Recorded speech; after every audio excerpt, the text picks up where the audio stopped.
But it's the corresponding polls that went with that one in Queensland raised two issues, and the responses they got was that the carbon tax is not quite what they thought it was going to be. That seems to be coming through everywhere. And the other was real resistance to the magnitude of what Campbell Newman's doing in terms of public service cuts, talking about 20,000 cuts or so. So that's that. Both are, I think certainly not the second, but the first would be an issue that would be biting around the country. Well, this is a tremendously important issue because it actually goes to Tony Abbott's credibility.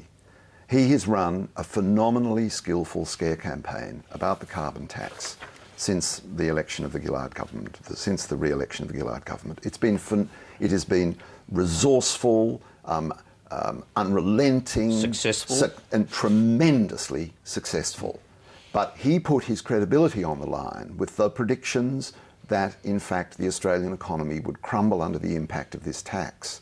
Now, his advisors must have always been telling him that that would not happen.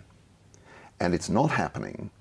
And my hunch is, and I know this is a view shared by a lot of people, that he was hoping to force the government to the elections before the tax came into effect so that he would never actually be tested.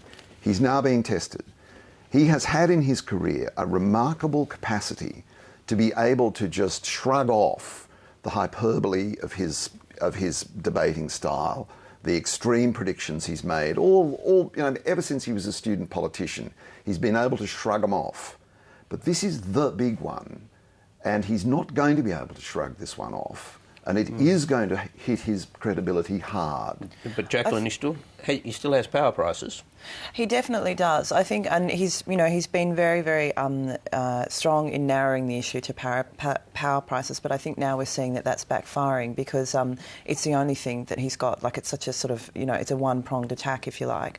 I think there's a flip side to it because just because say it turns out that Tony Abbott's great big scare campaign, as the Labor government calls it, doesn't turn out to be true. Yes, it'll affect Abbott's credibility, but that doesn't mean that it's a good tax, and that doesn't mean that people see it as a good tax. You won't hear the Labor government come out and actually argue for the benefits and the greatness of the carbon tax in its own right and on its own merits. You'll just hear them arguing against Tony Abbott's negative campaign, if you know what I mean. So it's kind of a tricky one there. The other element to the tightening of the polls, just to sort of put a bookend on that discussion, if I could, is that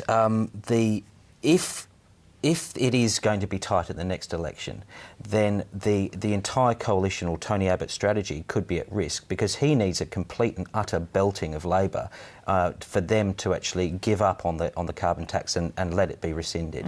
Now, if it's going to be tight and then mandate becomes one of those slippery issues, then Labor might say, well, bugger it, we're going to stick with the carbon tax or the price on carbon, and then we've got to go to a double D. And a double D is still such a difficult issue for any government.